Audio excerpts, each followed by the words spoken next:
পাশ করল রিঙ্গাল lactate saline. সূত্রে খবর, রাজ্য ড্রাগ কন্ট্রোল ল্যাবের পরীক্ষায় পাশ বিতর্কিত স্যালাইন। মেদিনীপুর মেডিকেলে নমুনা আসার পর 3 ধরনের পরীক্ষা করা হয়: chemical test, bacterial endotoxin test এবং টেরিস্টিল টেস্ট। 3 পরীক্ষায় উত্তীর্ণ পশ্চিমবঙ্গ ফার্মাসিউটিক্যালসের রিঙ্গাল ল্যাকটেড। মেদিনীপুর মেডিকেলে 5 জন প্রসূতিকে যে স্যালাইন দেওয়া হয় তার মান কখনো খারাপ ছিল না, উল্লেখ এই টেস্টিং রিপোর্টে। তাহলে কিভাবে মৃত্যু? প্রসূতি মৃত্যুর ঘটনা এবার উঠছে এই প্রশ্ন।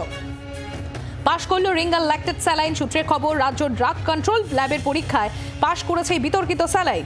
মেদিনীপুর মেডিকেলে নমুনা আসার পর 3 ধরনের পরীক্ষা করা হয়: chemical test, bacterial endotoxin test এবং স্টেরিলিট টেস্ট।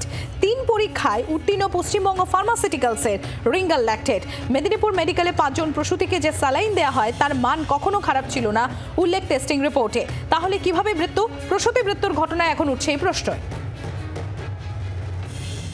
মেদিনীপুর মেডিকেল কলেজ হাসপাতালে এবার প্রসূতি মৃত্যুর ঘটনায় পশ্চিমবঙ্গ ফার্মাসিউটিক্যালের রিঙ্গাল ল্যাকটেড স্যালাইন নিয়ে বিতর্কের অবসান।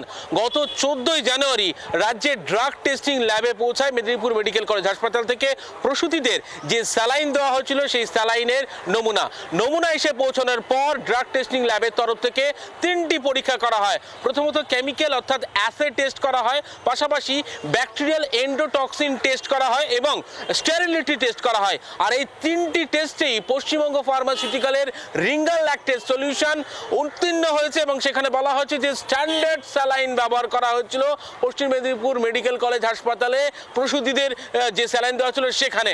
অর্থাৎ বিতর্কের অবসান ঘটালো টেস্টিং ল্যাবের এই রিপোর্ট। যদিও রাজ্য সরকারের তরফ থেকে হাইকোর্টে ইতিমধ্যেই বলা হয়েছে এই স্যালাইনে কোনো ধরনের সমস্যা ছিল না।